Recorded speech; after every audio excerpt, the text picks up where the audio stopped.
There was a glare on the bathroom rug when I walked in, the reflection of the sunlight just beginning to break through the blinds. It didn't blind me. It just attracted my attention. I looked down to see what was there. I was barefoot and didn't want to step on glass or anything. Caroline didn't say she dropped anything in the bathroom, but who knows? I didn't notice it at first because without the light, it was almost the same color as the rug, but eventually I found it. A tiny circle of foil fell to the floor and reflected light into my eyes as I entered the bathroom. I picked it up. It was the backing of a pill wafer, a small circle of foil that squeezes out when the pill is squeezed out of the wafer. Most of the time it remains attached to the wafer, but sometimes, like this time, it separates and falls to the floor. I examined him. On the one hand, he was empty, but the other one had markings on it. W. Since today is Wednesday, I assumed that meant Tuesday, yesterday's pill. This means that the tablets must be taken daily. I knew I was taking no medications. I was 35 and as healthy as a bull, as was my wife, Caroline. We both recently had our annual physicals and were found to be healthy and fit. So why is there a pill cap in my bathroom? I knew there were several pills to take daily, but the one that immediately came to mind was the birth control pill. Caroline isn't on birth control, or at least I thought she wasn't, since I had a vasectomy 2 years ago, after the birth of our second and final child. She has no problem with cramps or pain during her periods, and is one of those lucky women whose periods pass without any problems. So, where do the pills come from? I have to admit that my first thought was that she might have some illness that she didn't want to tell me about.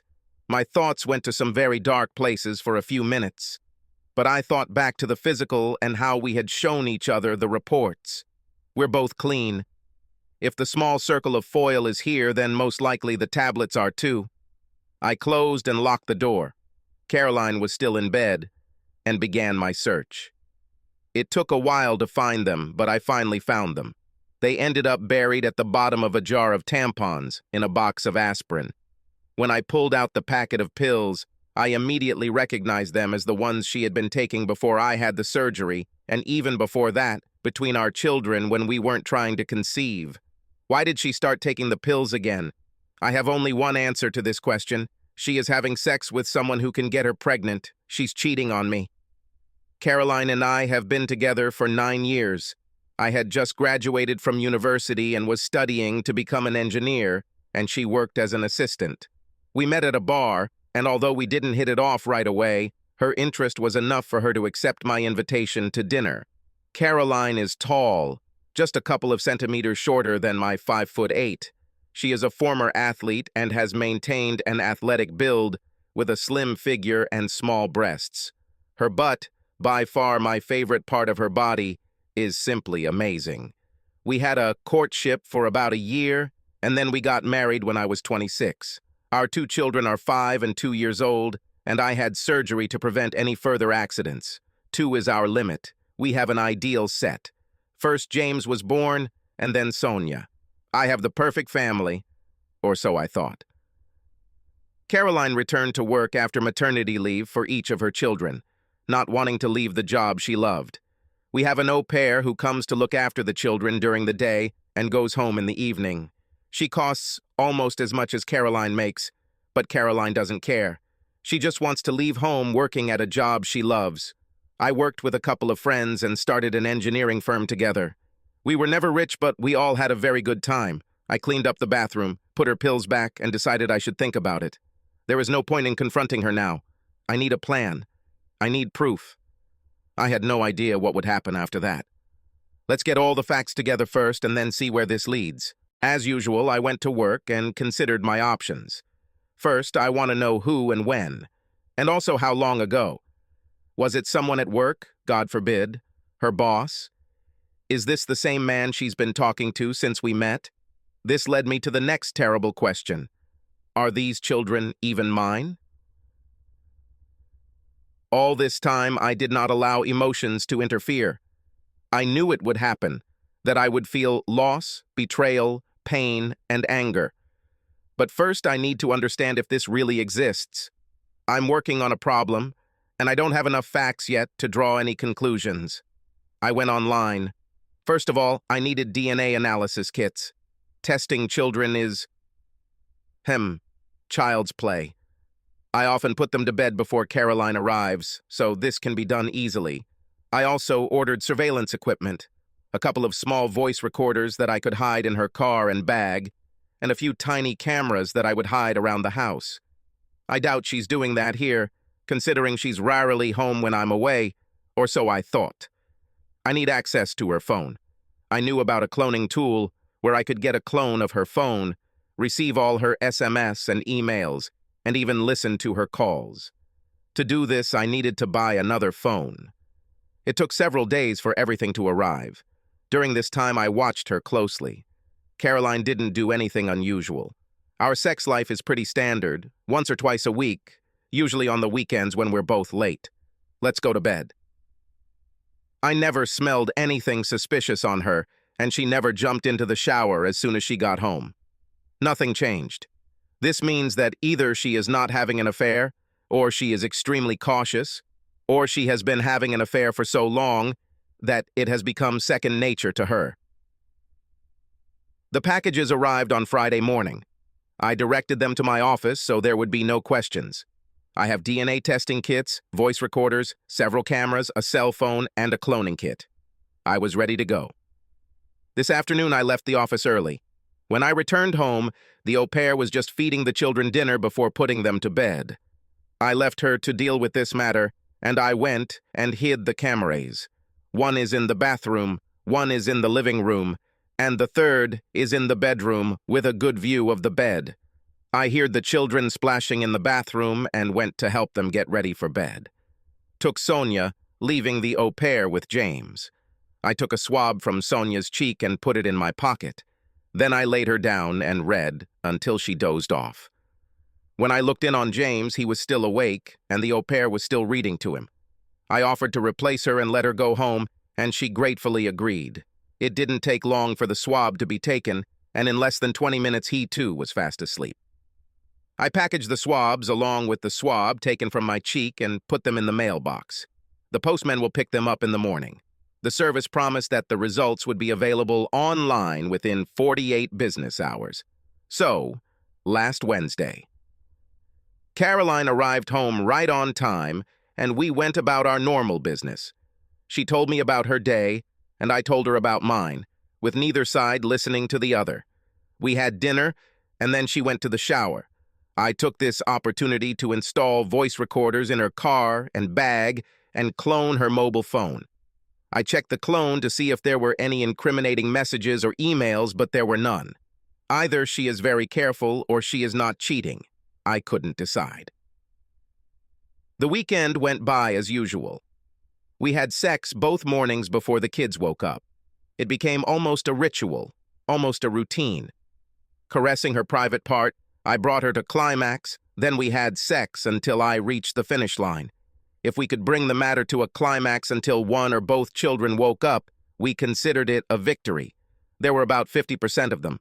Since she was always first, she almost always won. She had no calls or texts over the weekend, and since we spent all our time together, I had no way to check if she was taking the pills, although I checked the wafer and the corresponding days disappeared. Since it was just her and me in the house over the weekend and I didn't take the pills, I fairly concluded that she did. On Monday, I said I would work from home. She went to the office, and I took the opportunity to take out the flash drives from all the cameras and check them. The bathroom camera confirmed that she was indeed taking the pills, but the real surprise was on the bedroom camera. On Saturday night, while I was preparing dinner, she took a shower. In the bedroom, I saw her using her phone to text someone. There was nothing on the phone I cloned, so she must have a second phone. It definitely wasn't in her bag, so where was it? I watched what she did with him after she finished texting. She walked over to the air conditioner duct and, releasing the latch, opened it, hiding the phone inside. I immediately went and checked the air duct and found that the phone was not there. She must be hiding it there when she is at home, but he takes it with him when he leaves. I need access to this phone. This was the first concrete evidence that she was up to something, although I still didn't know what it was. There are signs that she is cheating, but it is not certain. I watched the footage of her getting dressed that morning and saw her take her phone out of the air conditioning unit and put it in her bag before leaving for the day. I need this phone. In the evening, when she returned home, I watched her carefully. She casually dropped her bag in the hallway and continued her usual evening routine. After dinner, she took a shower and I looked in her bag. There was no telephone there. She must have taken it with her and hidden it in the air conditioning unit when she went upstairs. She didn't know, or didn't care, that on the other side of the vent was Sonia's room.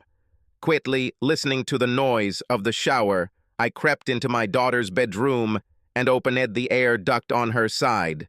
There was a phone there. I grabbed it and took it to my office, cloning it to my new phone in a couple of minutes. I returned it and was almost closing the vent when I heard my wife coming out of the shower. I went and sat by Sonia's bed, stroking her hair, when my wife entered. "Something happened?" she asked quietly. I shook my head. "I like to come and sit with one or the other of these kids from time to time," I whispered, "just to remind myself how lucky I am to have two such wonderful children." She smiled. "You're an old brat," she said. "Come on, let's go before I wake her." I only looked at the phone clone the next day. That's when my world collapsed. The intercom sound from my secretary couldn't penetrate me as I sat in my office chair, staring at the cloned phone, tears streaming down my face. Eventually, she apparently got tired of trying and knocked briefly before entering my office. She poked her head through the door and saw me. Michelle, my secretary, is a practical woman who dresses much older than her years. I would give her between 30 and 40. She is slim, with red hair and green eyes, always dresses conservatively, in clothes that would be appropriate on someone much older than her. Our relationship is always 100% professional. I never even raised an eyebrow in her direction, although I saw the result when someone did it. It wasn't pretty. I had to talk to one of my business partners, known as the office ladies' man. He flirted with her because he could not come to terms with the idea that there was a woman who could not succumb to his charms. She told me in no uncertain terms that if he did not resign, she would sue the company not only for involuntary termination, but also for sexual harassment. She said the only reason she hasn't done it yet is because I always treat her with respect and never do anything I shouldn't do. My business partner was furious and wanted to fire her immediately. He gave us an ultimatum. Either she leaves or he leaves. So I became the owner of 60% of the company's shares instead of the 40 with which I started. When Michelle saw me, she immediately retreated, apparently to deal with whatever she was trying to call me about. I heard voices in my waiting room, and then everything went quiet. Michelle returned to my office, closed and locked the door. Then she came up and, moving a chair from the other side of my table, sat down facing me, half a meter away from me. She pulled out some napkins from where women always seem to have a supply and handed them to me. I took them blindly and started wiping my eyes. "Tell." That's all she said. I showed her the phone. There were text messages from Caroline and back to her. The other party was not named, no names were used, but they all talked about secret meetings and sex that seemed to go on forever. Whoever it was knew her well, talked about things that only I should know, about the little mole on the inside of her thigh, about the sweet squeak she makes when she climaxes. There were other details that only a lover could know, and not just one time, but long term. I was never mentioned in any of the SMS. It was as if I didn't exist. No, he won't be there, or he said or did this or that. I simply wasn't there. It wasn't even an afterthought. "Do you know who?" she asked, still being businesslike. I shook my head. "How do you know?" she asked. I talked about finding the little silver circle on the bathroom floor, then about the pills. The story just flowed like a river. The whole time I was talking, she just sat and looked at me. After a while, I realized that she was holding my hand. This is the first time, I thought, when we actually touched each other. "You need more information," she said. "The children's DNA will be available on Wednesday. Can you hold out until then?" "I don't know," I said. She nodded. "Our producers in Portland need to see you urgently," she said. I booked a ticket for the next flight. You'll be back on Thursday. I can't think about it now, I said. That's what you tell Caroline, she said. She took my phone, typed a text message for Caroline, and sent it. Something happened in Portland. We need to go and figure it out. I'll be back on Thursday. Love you. The answer came almost instantly. Okay, let me know you got there. I'll see you when you get back. She looked at the phone for a second, pursing her lips, then handed it back to me and took out hers. Lorraine, she said. Michelle. Yes, thank you. Are you completely free this afternoon? Great. See you then. Go, get yourself in order, she told me in a businesslike tone. The tone of voice and the fact that I had been almost conditioned by her to do what she told me to do in the office meant that this was exactly what I did. It was actually good not to think. Leaving decisions and plans to someone else. When I came out of the bathroom, she was holding my jacket. Where are we going? I asked. You have an appointment with an old friend of mine, she said. I walked away silently. Lorraine turned out to be Michelle's best friend and also a divorce lawyer. She was apparently also involved in Michelle's divorce when she discovered that her husband was having sex with one of his employees. Michelle explained the situation to Lorraine, and I watched in almost a state of stupor. This is not happening to me. Lorraine has obviously seen this many times in her career. Once she had all the facts we had, she turned her attention to me. Gary, she said. It wasn't me. She was talking to someone else. I felt a burning sensation in my cheek. Michelle slapped me. It shocked me, and I came to my senses. I saw shock and amusement in Lorraine's eyes, but they quickly disappeared when she looked at me. Gary? She asked. I nodded. Do you have any ideas what you want to do with this? This woke up my engineer brain. Plans are what he's good for. Kill them both, I said. I expected at least shocked exclamations from Michelle, but surprisingly, she even grinned. Okay, said Lorraine. I understand it. But unfortunately, this is not an option. You see, this is against the law. However, we have several legal options. Let's look at them. Before I begin, she said, I'm simply laying out your options, not advocating for any of them. This may happen later. The first option is to do nothing. She doesn't know that you know, as far as I understand. You used to seem to have had a perfectly happy life, and that doesn't have to change. Keep up the good work, playing the ignorant game. Secondly, an amicable divorce. File irreconcilable differences, split your company, home, 401k. She makes less than you, so you will likely have to pay child support for at least a few years to support her and the children until they graduate from high school. Thirdly, act nuclear. Sue for adultery. If the children are not yours, sue for a fake birth certificate. Sue whoever is the other party for alienation of affection. If he is the father, sue to get back all the money you spent on the children. If he is a co-worker, sue for non-compliance with the fraternization policy. Nowadays, almost every company has such a policy. If the other party is married, provide his partner with all the information about the affair. If they know, we may have a case against them as well, and if not, then perhaps I can represent them in a divorce. Make it public, tell everyone, friends, relatives, colleagues. If she is a member of any societies or church groups, tell them too. Do your best to humiliate her. We need to protect your assets, sell your share of the company into an offshore trust, mortgage the house, take what you can, take the cash along with the money you get from the company, cash out your 401k and throw a party in Vegas.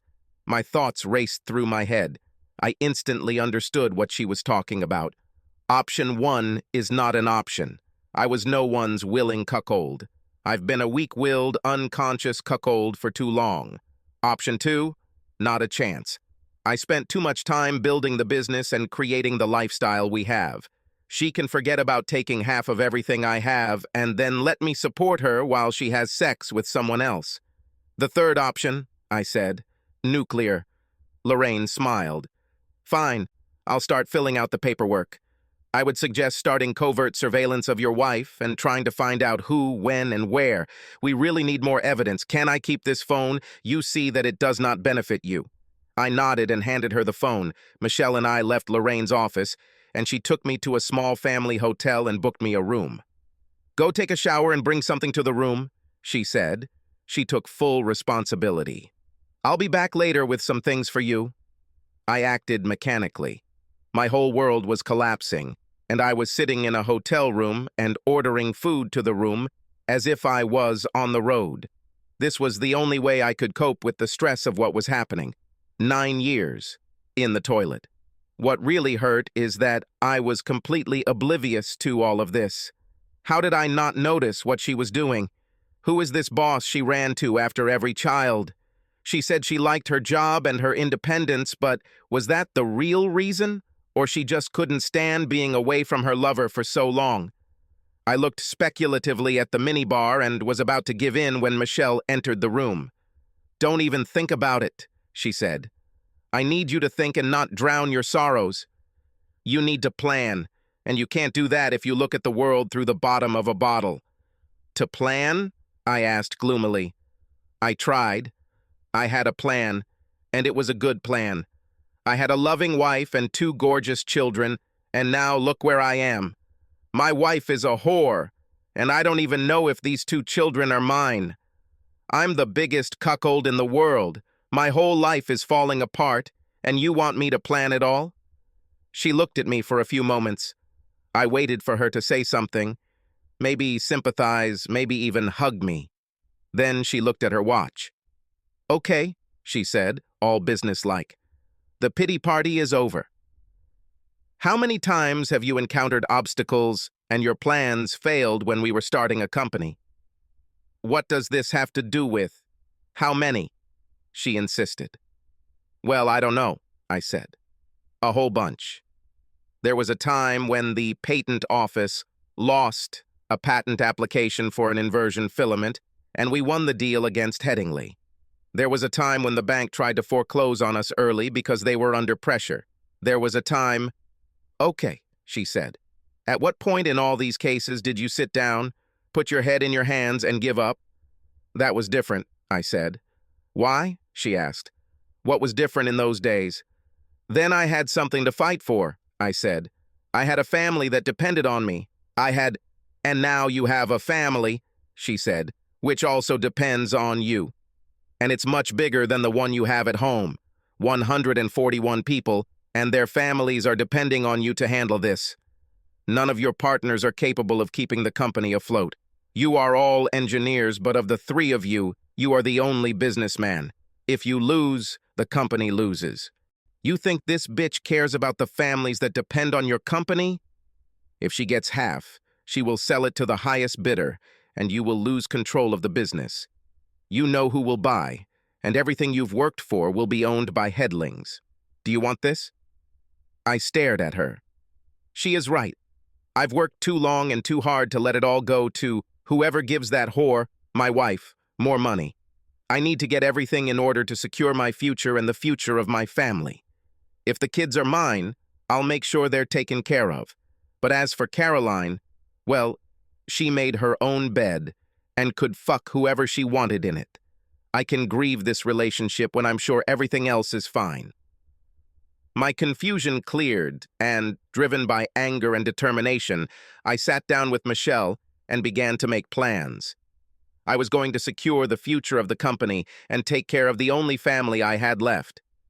It was the moment I made this decision that everything fell into place. The pain went away. The indecision disappeared. I had no doubts. Michelle saw the change in my expression and nodded in satisfaction. That's exactly the Gary I need right now, she said. Someone who knows how to plan for the future. We spent the rest of the evening making plans on how to secure the future of the company. At first, I was in favor of selling my shares in the company to partners, but Michelle rejected this idea.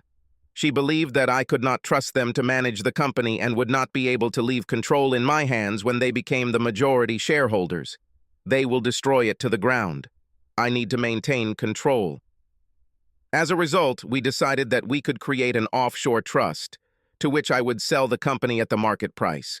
I will then remain with the same trust as the CEO on a minimum salary. I will earn practically nothing.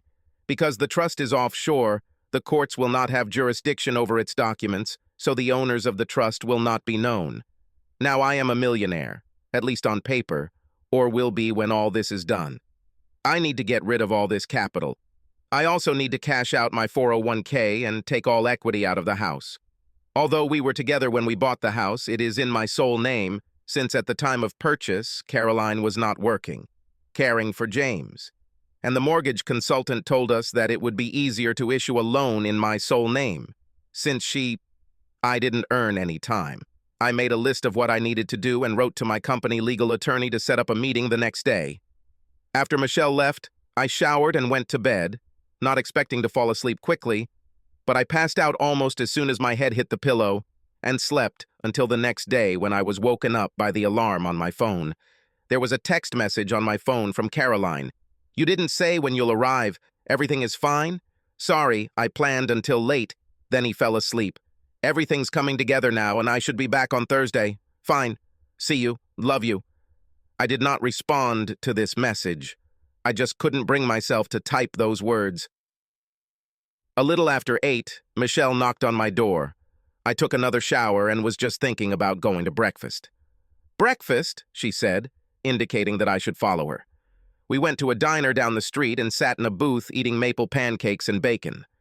Part of me couldn't understand why I was acting this way, as if my world hadn't collapsed and my heart hadn't been torn out. I reasoned that at some point, when the dust settled, it would all come crashing down on me, but I wasn't looking forward to it. In the meantime, I have work. "Brian Spencer called," Michelle said, giving the name of my lawyer, "and said he had time at 10 to meet with us. We can go to your bank first and cash out your 401k and release equity in your house before we get there." "I understand that consolidating my money is worth it," I said, "but there is still a record that I had it all. Can't the court just order me to pay her half?" "Only if you still have them," Michelle said with a grin. "That's where Vegas comes in.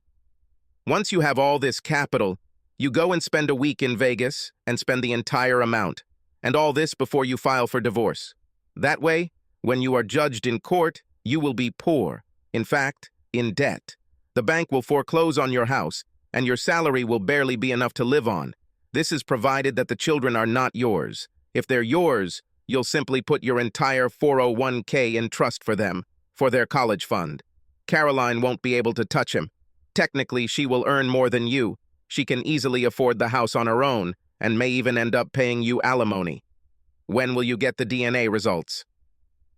"The company said the results should appear on the internet sometime today," I said, picking up the phone. I checked the email the company sent me, and there was a link that I clicked on. I watched the page load, but then I put the phone down. I wasn't sure I was ready to see the results yet. "Can?" Michelle asked, and I pushed the phone towards her. She took it and looked at the screen, scrolling up and down a few times. I watched her face, looking for clues, trying to guess from her expression what she might say. She looked up from the phone. "The results are not ready yet," she said. "According to the tracking data, they should be received within the next 12 hours. I let out a sigh I didn't even know I had. "Let's go," she said, getting up. The bank should already be open. Freeing up equity in the house and cashing out my 401k took surprisingly little time. I closed all our savings accounts, including our children's college funds, and transferred the money to an account I opened in my name. The only account that was left untouched was the joint account that we use daily. There was less than $10,000 in this account anyway. My lawyer had fun delving into our plans, but if it can be done in an amicable way, he will do it. "You are forgetting one thing," he said when we outlined our plan to him. "You have a marriage contract?" "Do I have it?" I asked in surprise. I had no idea about this. "That was a condition of the partnership agreement when you started working," he reminded me. All partners were required to enter into a prenuptial agreement that would protect the company in the event of a breakup. It only applies to the company, but it does not have any rights over the assets of the company. For divorce purposes, You are an employee of the company, and therefore, at best, it can claim your salary and 401k. That's all. What I would suggest, he said, and I don't mean to say anything bad about your divorce lawyer's plan, is to use all the equity you freed up from the house and your 401k and invest in the company. Buy out the share of one of your partners. I know Robert hinted that he wanted to invest money. You don't have enough funds for this. But you could take out a loan from the company pension fund to make up the difference. Payments will be made from your salary, which means your income will be much less when you are assessed for assets. And since everything else will be tied to the company, it is sacrosanct. Your credit rating will take a hit when the bank forecloses on your house, and you'll lose half of everything you have left in the bank. But other than that, she won't get anything. We can make your salary less than hers, so she may even end up having to pay you child support. What should I live on? I asked. What if my entire salary is tied to loan payments? I will still need somewhere to live and eat, not to mention the fact that I also have 2 children. I paused. At least I think, let's wait with the children, he said. Have you already decided what to do if they are not yours? Will you still be involved in their lives? I don't know, I said. The thought is too terrible to think about. I'll have to wait until I know for sure before making such decisions. Don't forget about other parts of your plans for other lawyers, he reminded me. I'll bet you get enough money from the lawsuit against her company to pay off the loan and get back to getting a full paycheck when this is all over. Not to mention demanding back the expenses from the father of the children if it turns out that they are not yours. Since this will happen after the divorce, it will not be considered part of the settlement agreement. Could you please contact Robert on my behalf and see if he is interested in selling his share? I asked.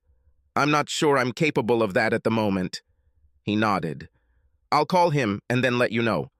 We shook hands and left his office. I felt relieved as we left the building. Plans began to come together, which always gave me a feeling of deep satisfaction. Then I remembered why we made these plans. My relief disappeared, and I felt an emptiness in my chest. We were sitting in a diner having lunch when I dared to look at my phone again. Again, I couldn't bring myself to do more than click on the link in the email before handing over the phone to Michelle. I watched her face again, waiting for the reaction that would tell me whether I was the father or not. I'm so sorry, Gary, she said quietly. This was the most unbusinesslike response I have ever seen. She handed me the phone, and I read the results myself. Neither child was biologically mine, although they had the same father, just not me. The double whammy of losing both my children was replaced by the rage I felt at the betrayal. Not only did she pass these 2 children off as mine, but she also convinced me to get a vasectomy, which meant I would no longer be able to have children of my own. Gary? Michelle barked, bringing me back to myself. Now is not the time or place. Keep calm. We will get through this, I promise. I took a few deep breaths, suppressing my anger. I really wanted to cause serious physical harm to someone.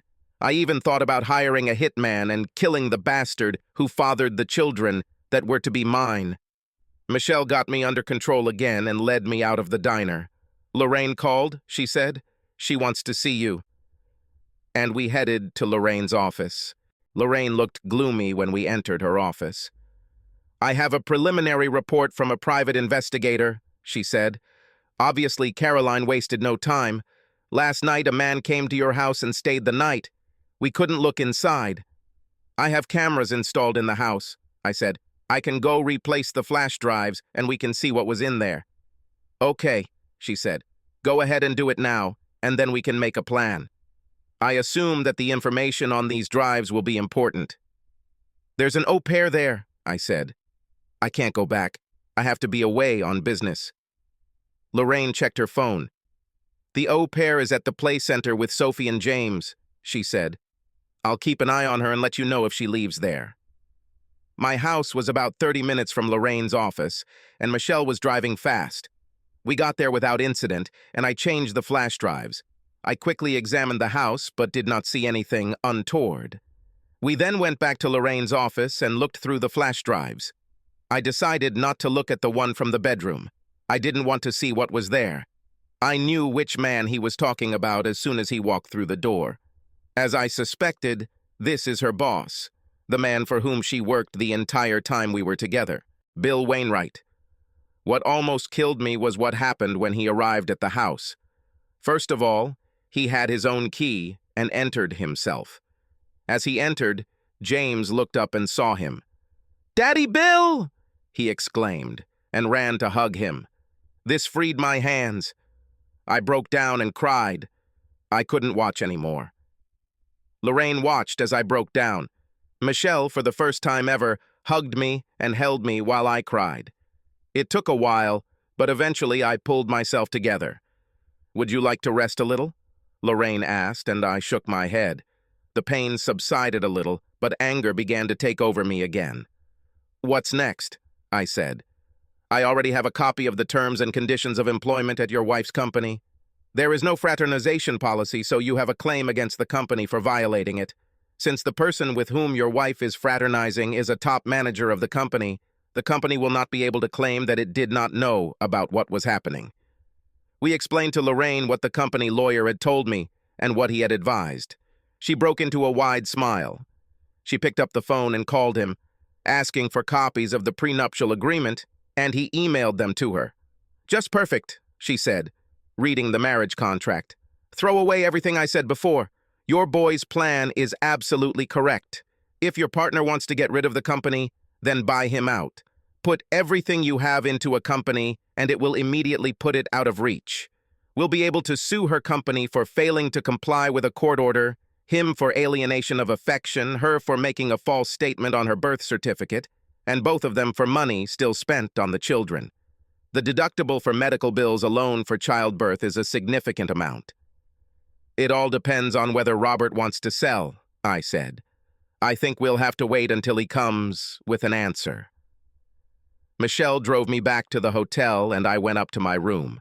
I was about to sit on the bed when there was a knock on the door. I opened it and saw that she was standing in the corridor. "Let's go," she said. "You can't stay here." "What?" I asked. "Why?"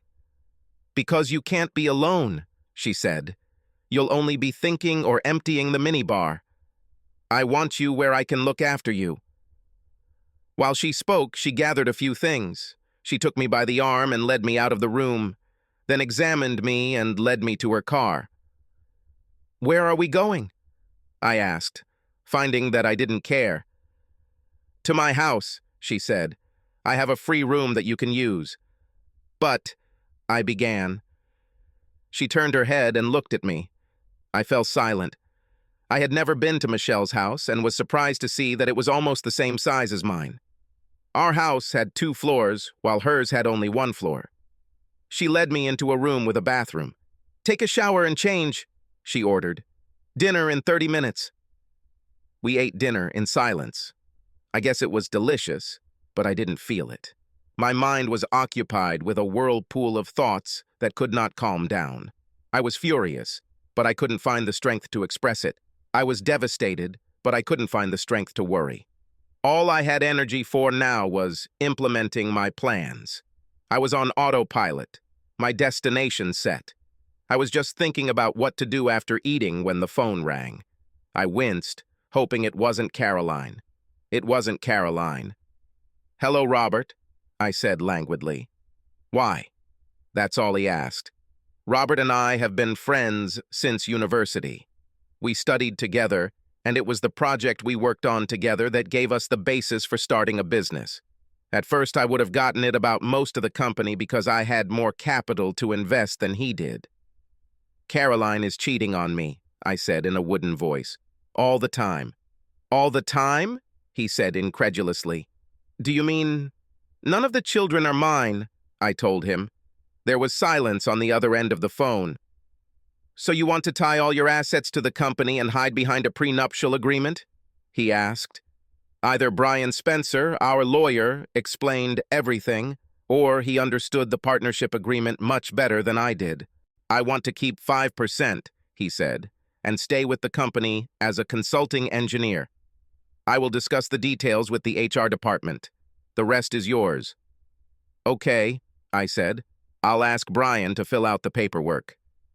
Gary? He said after a moment. I'm really sorry. I know it doesn't feel that way to you now, but it will get easier later. I promise. I've been almost where you are now, and it's actually getting easier. Only then did I remember that, about 4 years ago, he got divorced. I didn't know the details because, despite the fact that we are friends, he is a very private person. I just knew it wasn't going to be very pleasant. That's why he remembered the marriage contract. He used it himself.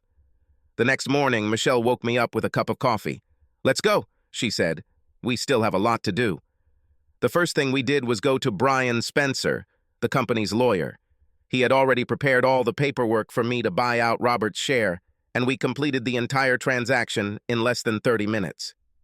I gave him everything I got from the house, from my savings, and from my 401k. I also had to take out a loan against the company pension plan for the remaining amount. Now, at least on paper, I'm about $1 million in debt. My salary was almost halved since payments were made before taxes. Then we went to Lorraine's. I showed her all the documents for the deal, and she was delighted. "Perfect," she said. "Today I will draw up the documents. We can submit them on Monday if you want. We will serve it to him, her, and company at the same time. Where do you want her to be served?" "Where it will be most awkward for her," I said. "If you could do it through a billboard at the Super Bowl, I'd gladly pay for it." Lorraine laughed. "We'll serve her in the office," she said, "on Monday, at 10 in the morning, provided that before this time the papers go through the court.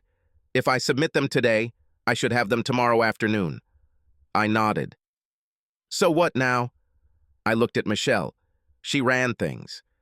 "Now," she said, "we have 2 more stops before you go back to the office and act like you just got back from fighting a fire in Portland. Do you think you can hold out at home until Monday?" "I think I'll have to," I said.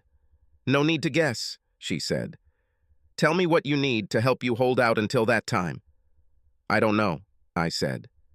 "Any good news?" She smiled at me. "Then let's go," she said. I was surprised when we stopped at the medical center, where I had all my tests and where I had the procedure. That meant I would never become a father. "What are we doing here?" I asked. "Did you want good news?" she said. "Let's go." I followed her into the clinic and stood aside while she walked to the reception desk. The administrator nodded and motioned for us to sit down. We sat down.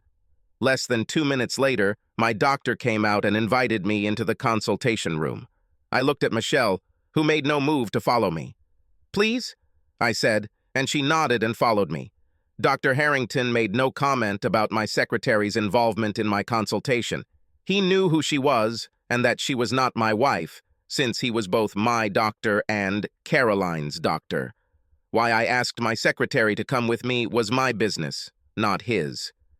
"Gary," he said, "I understand that you want to ask about vasectomy reversal." My eyes widened.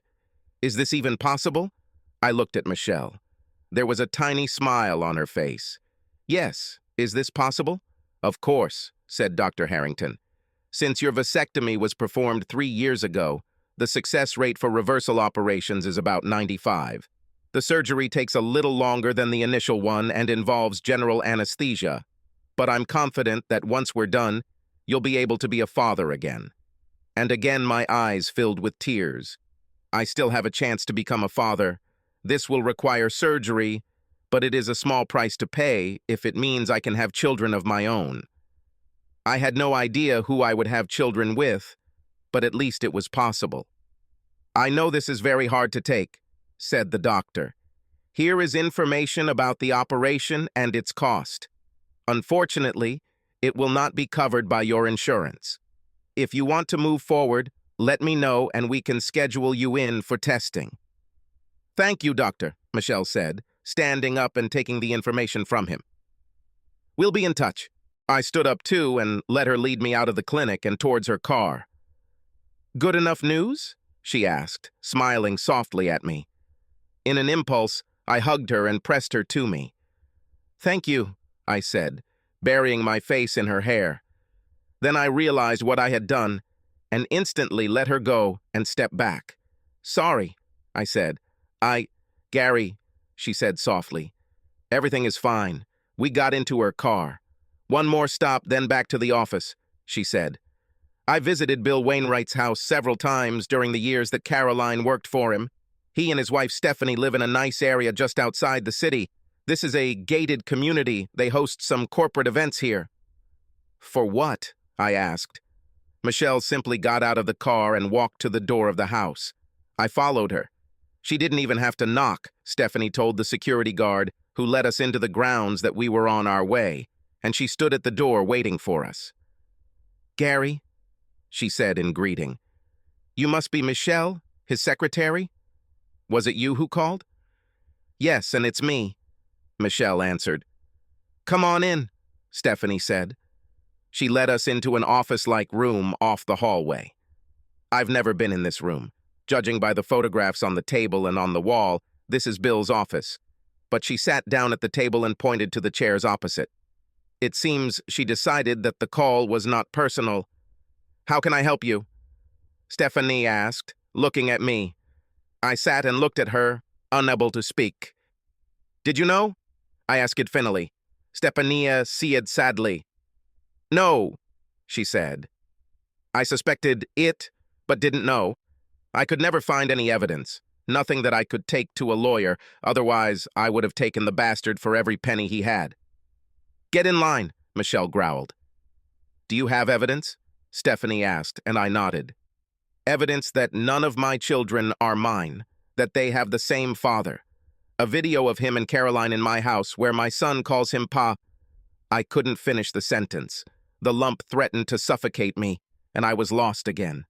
"Oh, Gary, I'm so sorry," she said. "I suspected for years that he and Caroline, but he was so careful. I followed him, checked his phone, email. I even challenged him, but he managed to convince me that I was just paranoid. The detectives I used found nothing.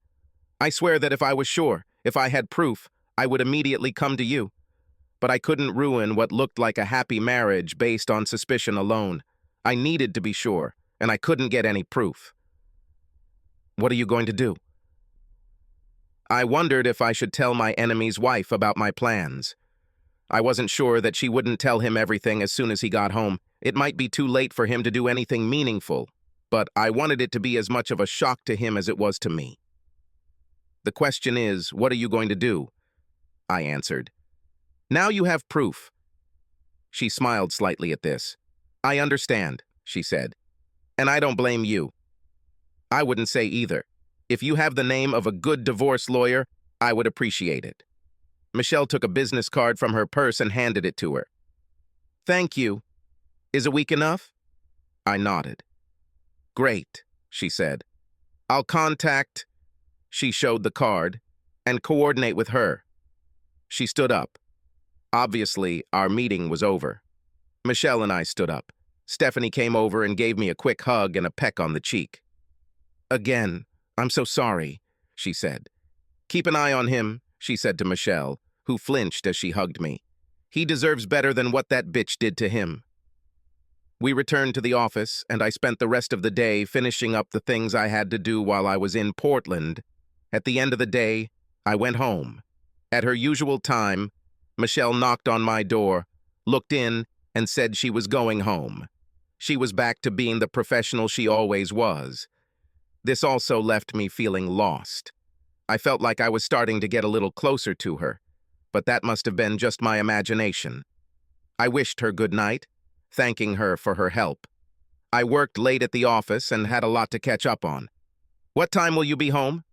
A message came from Caroline around 8. "Maybe another hour or two. I need to catch up on some post-trip stuff. I'll probably already be asleep and get up early in the morning. Love you." Once again, I couldn't bring myself to respond to this message. I continued working until almost 11. I really wanted her to be asleep when I got home. The less I have to communicate with her, the better I will feel. When I returned home, the house was in darkness. Nothing seemed unusual. I stopped by to see Sonia and James. They were both asleep and looking as adorable as ever. I felt sobs forming in my chest, and I had to hide in the bathroom. I couldn't let Caroline catch me crying over children that weren't even mine. I still haven't decided what to do with them. It's unlikely that any of them will remember me if I just leave them. I have no responsibility to them. But I still love them both. How can I abandon them when less than 48 hours ago they were my children, my flesh and blood, my pride and joy? And now they are just more proof of my slut wife's infidelity. I decided to wait and see what happens next. In any case, the decision may not be made in my favor. I went to bed, doing my best not to wake Caroline. I didn't fall asleep right away, and when the alarm clock woke me up in the morning, Caroline had already left. When I entered the kitchen, the assistant was there feeding the children. I looked at her. She should have known. It's impossible that she doesn't know. Is she really still looking at me and laughing at the stupid lout who can't even satisfy his wife? Little did she know that the children were not even mine. Did she take the children to say goodnight to Papa Bill, as she often did with me? My mind was wondering, and I was imagining her and Caroline having a dirty threesome with Bill Wainwright while the kids cried in the next room. I shook my head angrily. She knew. I decided. And on Monday, I will take great pleasure in firing her. I will do everything to make sure that little bitch never works as an au pair again. I'll tell the agency that... Wait, what am I doing? I take my anger out on someone who has no hope of doing the right thing in this situation. You're damned if you do and damned if you don't. If she told me, she would lose her job. She could leave, I reasoned, but then, it seems, she also had feelings for our children, whom she looked after even before Sonia was born. I'm angry, but maybe not the right person. I went to work. When I arrived, Michelle was already in the office. It was as if the previous few days had never happened. She was all business, although I noted in my planner that she had cleared my day for what she called marketing. I settled into my office and she brought me my morning coffee, as she had done every day for 9 years of working for me. Then she sat down on the other side of the table. Only then did I notice that she had brought coffee for herself. This is something she has never done before. Marketing, I asked. Since when have I been involved in marketing? She grinned. The grin was quite bitter, and somehow gave me a warm feeling inside. We need to make a plan, she said. The last part of Lorraine's strategy. I looked at her, not understanding. What? I said. Tell everyone, Michelle said. Her friends, family, church groups, volunteer groups, anyone and everyone she interacts with needs to know what a slut she is and what she did. It won't put me in a good light, I said. I'll become a laughingstock. A cuckold, not even able to satisfy his wife, raising other people's bastards. You have to tell your story, she said. If you don't do it, then Caroline will. And believe me, it will make you look much worse than playing an ignorant cuckold. What about an abusive husband, or someone who abuses their children? People will believe this crap, and when we nuke her, she'll respond with everything she's got. Speak up first, and people will be less likely to believe any counter-accusations. Some people, of course, will believe it, but there's nothing you can do about it. Michelle put together a media package containing all the evidence of Caroline's infidelity. There was a private investigator's report, copies of a DNA report showing that I was not the father of my 2 children. There were copies of videos taken in my house, including the one of James saying hello to Bill, and videos from the bedroom that I had not watched and did not want to watch. Later that morning, I received an email from Lorraine. Apparently, Stephanie gave her a sample of Bill's DNA. She checked it against the DNA test I received, and it turned out that he was definitely the father of both children. I paused. Children? I suddenly thought of them as my children. We included this new information in a package and prepared it for shipping. They will be sent to Caroline's parents, my parents, and Caroline's brother and sister, who I was very close to.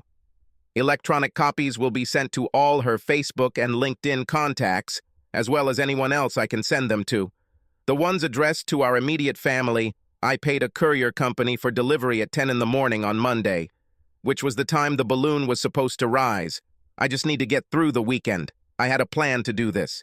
Since I am an engineer, it took me less than an hour to design and build a small device. It had a motor, a timer, and a battery. I could set it up so that the motor would spin, creating a vibration after a certain amount of time. I returned home on Friday evening, and after the au pair left, I hid the device under Sophie's pillow.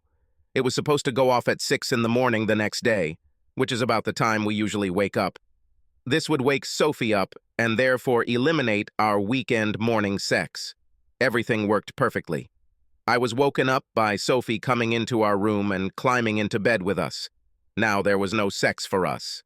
I smiled to myself. I managed to keep myself busy for the entire Saturday, doing all the things Caroline had asked me to do for months.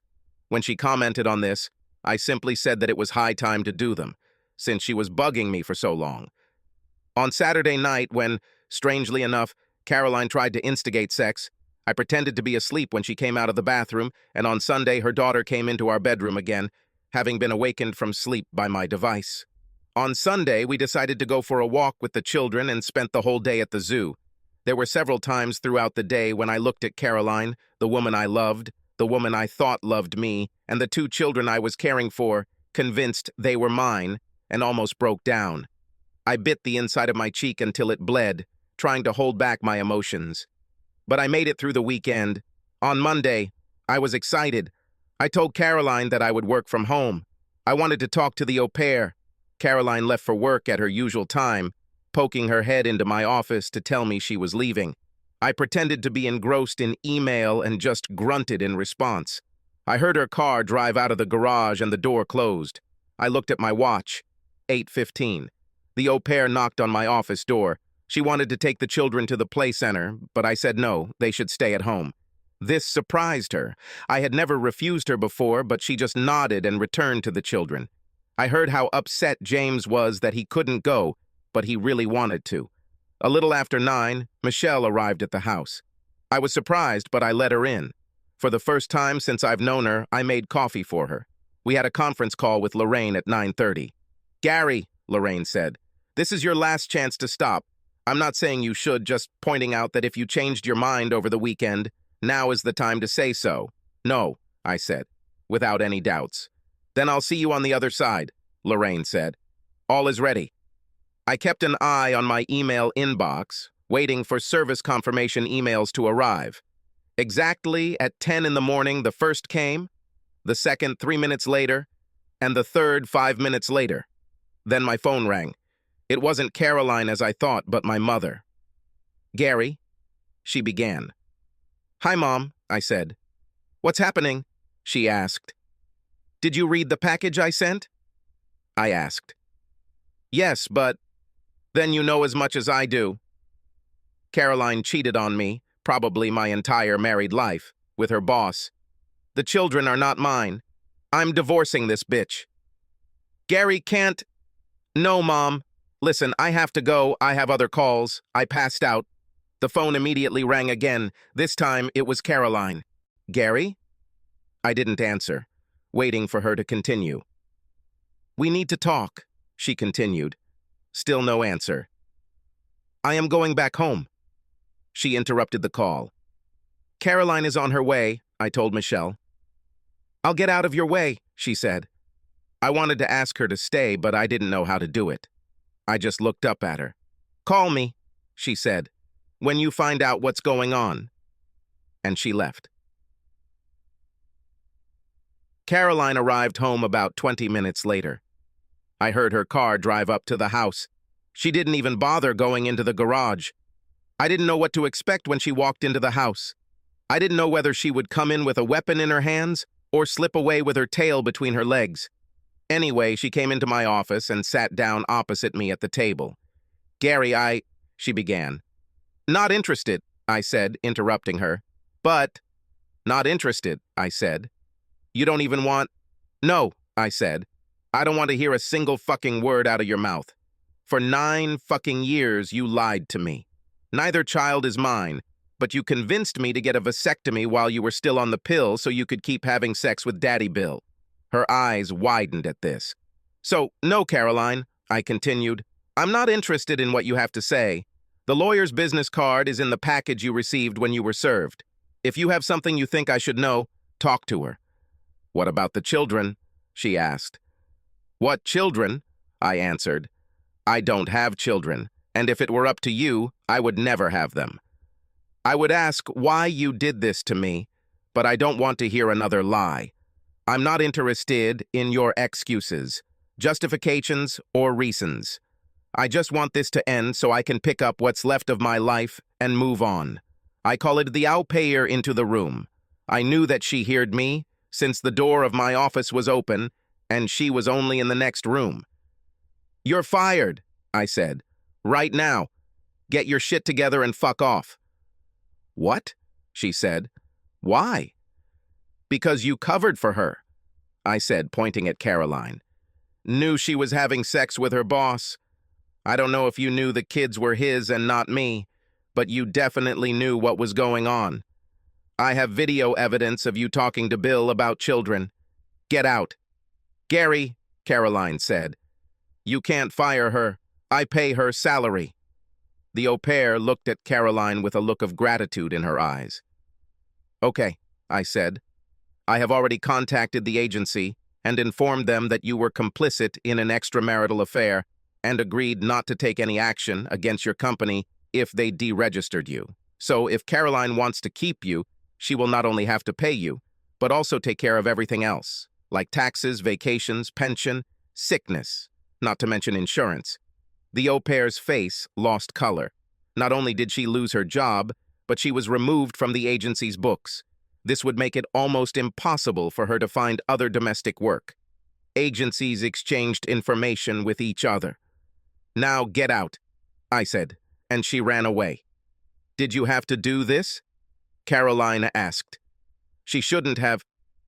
You started talking again, I said. I told you I don't want to hear it.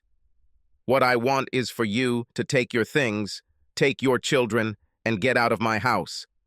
This is my home too, she said. According to the documents, no, I said. It is registered only in my name. So until the courts decide otherwise, get the hell out. She jumped slightly when I screamed. James entered the room. Mommy, he said. Sonia fell there.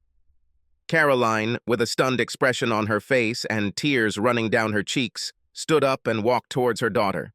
I closed my office door and stayed inside while she packed her things. A few minutes later, she returned, holding Sonia in her arms. Aren't you going to say goodbye to Sonia? Don't tell me, I said. She is not my daughter, and he is not my son. Take them to Daddy Bill, and let him take care of his offspring. They don't concern me. Gary, Get out! I heard the front door close, and a few minutes later, her car started. She is gone.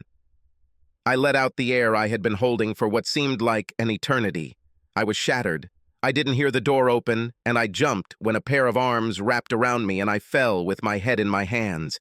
I looked up and saw Michelle hugging me. She pulled me to her and held me while I sobbed. It took me a while to pull myself together again. I just threw away 9 years. My marriage, my children, my life are gone. I really didn't want to look at the world anymore. And again, Michelle took everything into her own hands. Let's go, she said. Lorraine said it would take Caroline about 4 hours to get an emergency warrant to occupy the house. Because she has children, and this is a matrimonial home. She will be back. Do you really want to give her the pleasure of kicking you out of your own home? We collected some of my clothes and all the important documents. I needed to figure out where to stay, but I loaded both my car and Michaela's car with my things and left. We first went to the office where I was serviced later that day. Lorraine called me to wait for the presentation. Not only was there an occupation order on the house, but there was also a restraining order, meaning I was prohibited from going within 100 meters of the house. If I want to pick up anything, I will have to make an appointment and be accompanied by Caroline's lawyer at my expense. Not understanding how this happened, I discovered that I had moved into Michelle's spare room. All my clothes are in my closet, and all my papers are now neatly stacked in the office cabinets. A week has passed since Caroline submitted her documents. I would work and then go back with Michelle to her house to eat and then sleep. In the morning, she brought me coffee, cooked breakfast, and then we went to the office together. It seemed like nothing had changed between us. She was still all business, and other than a hug when I crashed at home on the first day, I never smiled at her. And it's not like I had anything to smile about. On Monday morning, we had an appointment with the lawyers for the company Caroline and Bill worked for. I didn't know the details, but apparently we filed a claim for an amount that the company couldn't afford. They have insurance, but the maximum amount was $1 million, and we filed a claim for an amount significantly higher than that. Their lawyers were businesslike. Lorraine, my lawyer, grinned like a Cheshire cat. "What needs to be done?" the lawyer asked. "For you to agree to this?" "Immediate and comprehensive dismissal and forfeiture of the senior member's pension," Lorraine replied, "and an obligation to keep Caroline on staff for at least 3 years and $1,500,000. I wasn't really listening as they exchanged words. In the end, they agreed to all of the above, but I would only get $750,000. This will, at a minimum, pay off some of the debt I had to the company's pension fund. "It will all be paid when the divorce is finalized," Lorraine said. They nodded, understanding everything. Lorraine stayed with us at the next meeting. It was a meeting with Bill Wainwright's lawyers. I left their office $500,000 richer. I now have enough money to pay off my pension fund loan in full and still have a small amount left on hand. Or it will be like this after the divorce. My last meeting of the day was with Caroline's lawyers. Caroline was in the office with them, but she didn't look at me when I entered. Michelle was with me, as was Lorraine. "This accounting in the divorce petition is ridiculous," Caroline's lawyer began. "Your client is the main shareholder and CEO of a company that, according to recent estimates, is worth about $20 million, not to mention the assets in the house, savings, and 401. I suggest—" "Let me stop you there," Lorraine said, taking a sheaf of papers from her briefcase. "According to the prenuptial agreement signed by all parties, the company is not subject to division in the event of a divorce. My client recently made a significant additional investment in a company that took most of his savings, his entire 401k, and his home equity loan. He also had to take out a loan from the company's pension fund. One of the partners wanted to get rid of the company, and it was important that the shares did not fall into the hands of a competitor who had been trying to take over the business for several years. Because the pension fund loan means he is now on a reduced salary.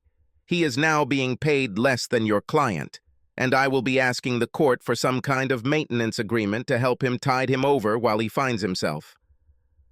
"What about the children?" her lawyer asked.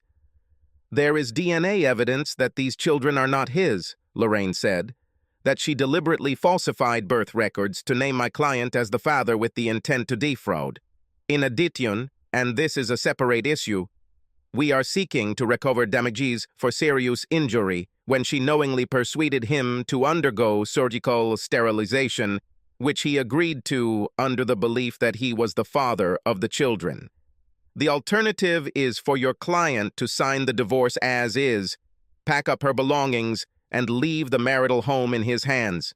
She would receive half of the joint account, which currently had a balance of $9,443.15. The lawyer looked at the papers, at the marriage contract, and then at Caroline. For the first time, she looked at me. "Gary, please," she said. 9 years, I answered. 9 fucking years. You lied to me for 9 years, day after day. You have nothing to tell me that I want to hear." Caroline looked at her lawyer and nodded. She signed the papers. When she left the house, I was not there. I just received a letter from her lawyers saying that the restraining order had been lifted and the house was now mine. I can return to it at any time. I thought about it, but decided against it. Instead, I put the house on the market. It didn't quite match the amount I owed the bank, but I made up the difference, and the bank walked away, happy. 2 months passed, and I was still living in Michelle's spare room. After our divorce, Caroline moved in with her parents. Despite all the evidence I provided, they were firmly on her side and would not talk to me. It wasn't a loss for me. For some reason, Stephanie did not divorce Bill as she promised. I didn't know why, and I didn't want to find out. Because he lost his corporate job and pension, they had to sell their house in the gated community and move into a small apartment. Bill still has connections and skills in the market, so he was able to find a reasonable job and earn a living, although not as much as before. I didn't know she and Caroline were still dating. I hadn't seen her since that day at her lawyer's office, and I wasn't interested in it. I was sitting at my desk at work when Michelle knocked and entered the room without waiting for an answer. "Bill Wainwright is dead," she said without preamble. "What?" I asked. "How?" "Apparently Stephanie caught him with Caroline again," she said, "and shot him." I leaned back in my chair, a wide grin appearing on my face. I tried to erase it, but I couldn't. "That's where he belongs," I finally said. Michelle laughed. "I'm angry?" I asked her. "Because I'm happy about this?" "Not at all," Michelle said. "This bastard got what he deserved. By the way, this just arrived." She placed an official envelope on my desk. I looked at him in awe. We both knew what was there. I took it and opened it. "That's all," I said. "Finally, I am free." "Finally," Michelle said. Then she did the last thing I expected. She kissed me. It wasn't a peck on the cheek or even on the lips. It was a full-fledged kiss. With tongue, with lips, squeezing your toes. When she finally released me, I sat back in my chair, lifeless, dazed, and as solid as the mainmast of a T-clipper. She giggled, looking down and seeing my obvious excitement. "For 9 years," she said, "I took care of you. You are the most perfect man I have ever met. You never even looked at me the wrong way, stared at my legs or ass, or groped me. And that's why I loved you. I've been waiting for you for 9 years, and now you are free. I know that you have always respected me, and this is also a kind of love. We are a great team. I know you as well as any wife knows her husband, and if you think about it, you know me just as well. Give me a chance to show you that not all women are lying, cheating, treacherous bitches. Please." I was stunned. I remembered all the time I spent with her before I found out about the affair. I thought about how I felt about her. I vehemently defended her against my business partner to the point where he was kicked out of the business. At that moment, I realized that I had and still have real feelings for Michelle. I realized that it was impossible to work closely with someone for so long and not develop something. While I was with Caroline, there was no need to explore these feelings, to evaluate them. But now, there is definitely such a need. "Will you say something?" she asked. There was an expression of concern on her face. This was the first time I saw her unsure. "How many?" I asked. She looked puzzled. "How much of what?" she asked. "Children," I said. "How many children will we have?" Subscribe to our channel so that your second chaff doesn't cheat on you, and go ahead and listen to the next story, because this story is nothing compared to the next one. If you're under 18, don't even think about listening to the next one.